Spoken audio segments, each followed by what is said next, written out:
జగన్ను దేవుడు ఎందుకు సీఎం చేయలేదో తెలుసా?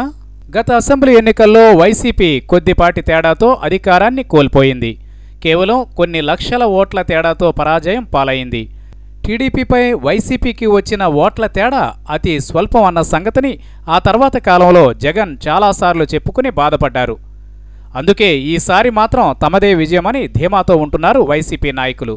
అందుకేనేమో వైసీపీ నేతలంతా అధికారులను బెదిరిస్తున్నారు.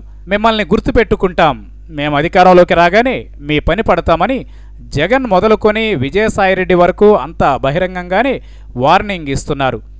అది వైసీపీ నేతల కాన్ఫిడెన్స్. అయితే ఇంతకు గత ఎన్నికల్లో జగన్ ఎందుకు సీఎం కాలేకపోయాడో తెలుసా? జగన్ ఎప్పుడు మాట్లాడినా దేవుని ప్రస్తావన తెస్తాడు. ఆ దేవుడు చల్లగా చూస్తే పైన దేవుడున్నాడు అంటూ మాట్లాడతాడు. మరి ఆ దేవుడు గత ఎన్నికల్లో ఎందుకు సీఎంను చేయలేదో ఇటీవల ఓ వైసీపీ ఎమ్మెల్యేనే చెప్పేశాడు. గత ఎన్నికల్లోనే జగన్మోహన్ రెడ్డి ముఖ్యమంత్రి కావాల్సి ఉందని, అయితే మరింతకాలం ప్రజా సమస్యలను తెలుసుకుని పరిష్కార మార్గాల్లో అనుభవం సాధించేందుకే భగవంతుడు ప్రతిపక్ష నాయకుడిగా అవకాశం ఇచ్చాడేమోనని నెల్లూరు సిటీ ఎమ్మెల్యే అనిల్ కుమార్ యాదవ్ అంటున్నారు.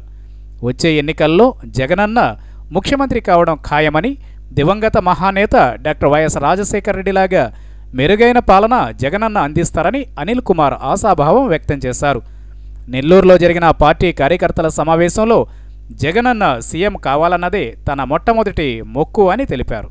కష్టాల్లో ఉన్నప్పుడు ధైర్యం చెప్పేవారే అసలైన సైనికులని అనిల్ కామెంట్ చేశారు.